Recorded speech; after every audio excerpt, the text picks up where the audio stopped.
Hi Scorpio, welcome and this is your reading. Be open-minded po, hindi po halos lahat makaka-resonate. Kaya piliin niyo na lamang. And thank you nga po pala sa mga nag-subscribe, lalo na sa mga bumabalik. Marami pong salamat. Give me the message for Scorpio.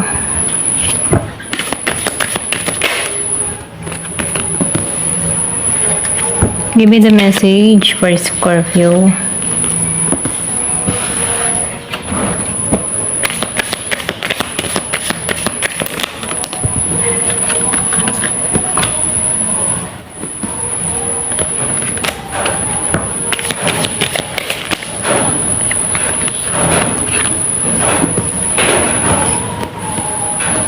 Nakikitaan ko dito, no? Andito ka sa moment na meron kang mga iniisip, okay? Kumbaga, andito yung determinasyon. Meron ka dito positive mindset, okay? So, nakikitaan ko dito na punong-puno ka ng pag-asa, okay, na makamit ito. Kumbaga, dito ka sa Page of Wands, yung energy to turn to King of Wands. Kumbaga, nakikitaan ko dito na bata ka pa, na nangangarap ka lang tagumpay, ano. Kumbaga, andun yung focus mo, andun yung abilidad mo na masakatuparan to, andun yung determinasyon mo, no. So, nakikitaan ko dito, ikaw yung tipo ng taong hindi nawawala ng pag-asa, puno-puno ka ng positive mindset, matured ka mag-isip, okay? Meron kang mga vision, okay? Bata pa lang, meron ka na talagang mga pangarap, ano. Kumbaga, nakikitaan ko dito yung ambition mo na ma-receive to at marireceive mo to, okay? So, nakikitaan ko dito, ikaw, sinusunod mo yung intuition mo, sinusunod mo yung kutob mo. Marami kang experience, marami kang karanasan, okay? Kung bakit nagiging kang matagumpay, kung bakit nagiging kang successful sa ginagawa mo, no? Ito lang nakikita ko, or pwede rin dito ka patungo, no? Sa pagiging successful dito. So, nakikitaan ko rin dito, may paggising, okay? Ginising ka dito, ginagabayan ka dito. So, nafe-feel ko dito, yung iba sa inyo, meron ditong marriage na parating, ano, or pwede rin sabihin na meron kang experience na hindi naging maayos yung kumbaga meron kang ditong kapartner na hindi naging successful, ano, pero ganun pa man, hindi ito naging kabawasan para sa'yo, para magtuon ka sa direksyon na hinahanap mo, okay? So, nafe-feel ko dito yung iba sa inyo nakaranas ng ganun. Yung iba naman, nakikitaan ko dito na may paggising, ano, meron ditong paggising na parating, okay? Ginigising ka dito, or pwede rin sabihin, meron ditong tao na kung saan, ano, yung emotion niya dito ay andun pa rin, okay? Pwede rin meron ka ditong kadiling na Pisces, okay? Andun pa rin yung emotion, or pwede rin meron kayong, yung iba sa inyo, nagkaroon dito ng separation, okay? Yung iba, hindi halos lahat. Ito lang nafe-feel ko, no? Meron ditong involved na marriage, okay? Hindi naging maayos, pero naggising ka dito, okay? So, nakikitaan ko rin dito yung tagumpay na naghihintay sa'yo. Nakatuon ka sa tagumpay, sa iyong mga prioridad sa buhay, sa mga pangarap mo at sa goal mo sa buhay. Ito rin nafe-feel ko. Meron ditong magandang kapalaran naghihintay sa'yo. Kumbaga, nakikitaan ko dito yung pagsikat ng araw sa'yo. Okay, kumbaga nakikitaan ko dito yung maganda. Maganda pa rin at patuloy pa rin na blessing ang dumarating sa buhay mo. Kasi andito ka sa focus, nakapokus ka sa ginagawa mo. Andun yung determinasyon mo, okay, na magtagumpay. Ito lang yung nakikita ko. Sinusunod mo dito yung instinct mo. Marami kang knowledge, okay? So, kumbaga marami kang karunungan, meron kang talino. So, nafe-feel ko rin dito, yung iba sa inyo, religyoso, okay? Kumbaga nakikitaan ko dito, andun ka sa moment na meron kang pinagdadasal at nakakamit mo to, okay? Ayan. Tingnan pa natin dito, no? So, nakikitaan ko dito yung positive mindset mo. Okay, meron dito tagumpay na parating, ano? Kumbaga, nakikitaan ko dito na marunong kang bumalanse, okay? Marunong kang sumabay sa agos ng buhay.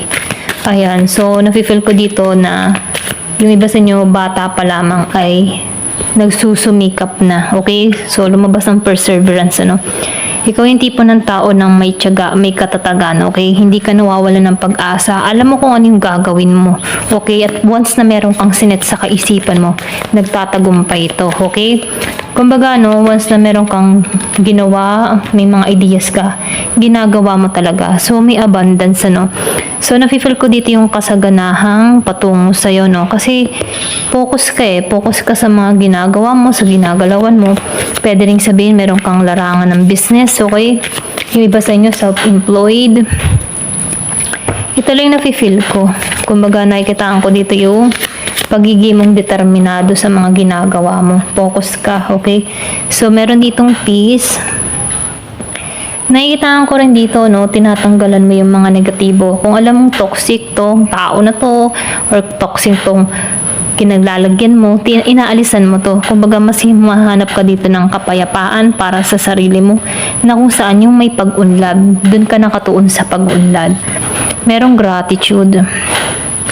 So, nafe-feel ko dito sa gratitude, ano, pinagpapasalamat mo yung mga nangyayari sa buhay mo, na nalalampasan mo yung mga pagsubok na kinakaharap mo, yung mga oportunidad na dumarating sa'yo, ipinagpapasalamat mo to. Dahil dire-diretso yung blessing na nare-receive mo, hindi mo inaakalang natatanggap mo to. Yung iba sa inyo, nakikita ko dito, matagumpay, health. So, nakikitaan ko rin dito, ikaw rin ay maingat sa kalusugan mo, okay? Kumbaga, nafe-feel ko dito na, alam mo yung tipo na inaalagaan mo yung kalusugan mo, kumbaga yung mga kinakain mo, masusustansya, okay? So, nakikitaan ko dito, marunong ka din mag-ingat sa sarili, okay? Yun yung nakikita ko sa'yo.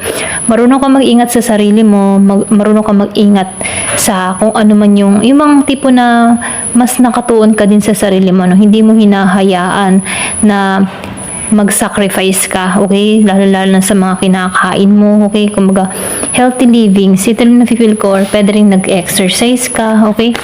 Yung iba sa inyo, give me the message. So, nafe-feel ko dito na yung iba sa inyo, no, healthy livings, ito lang nafe-feel ko. Masyado kang maingat pagdating sa sarili. Help. So, meron ditong help. Kumbaga, nakikitaan ko dito yung tulong, ano. Pwede rin sabihin na merong gumagabay, may tumutulong sa'yo sa mga sitwasyon mo kung bakit nakakaraos ka sa araw-araw, or pwede rin sabihin na meron ditong madasalin, ano. Kumbaga, yung mga blessing na dumarating sa'yo ay tulong, ano, mula kay God, okay? Kumbaga, nakikitaan ko dito yung pananampalataya mo. Secret. So, nakikitaan ko dito yung iba sa inyo may sikreto. O meron ditong tao na tumutulong sa iyo ng pasikreto. Okay, yung iba sa inyo. Meron ditong tao. Ayan. Meron physical pain. So, nafe-feel ko dito, meron din ditong tao na nakaranas ng physical pain, or pwede rin yung iba sa inyo, no. Nakikitaan ko dito nakaranas ng pasakit. Okay. Karmic relationship. Okay? So, nafe-feel ko, yung iba sa inyo, yung sinabi ko kanina, meron ditong separation dun sa iba. So, nakikitaan ko dito, nakadiling ka sa karmic relationship, or pwede rin sabihin, sinasaktan ka nito. Physical, pinagbubuhatan ka nito ng kamay. So, nakikitaan ko dito, meron din tulong na kung saan inalis ka dito, meron kang sekreto, or meron ditong sekretong tumulong sa sitwasyon mo. Okay?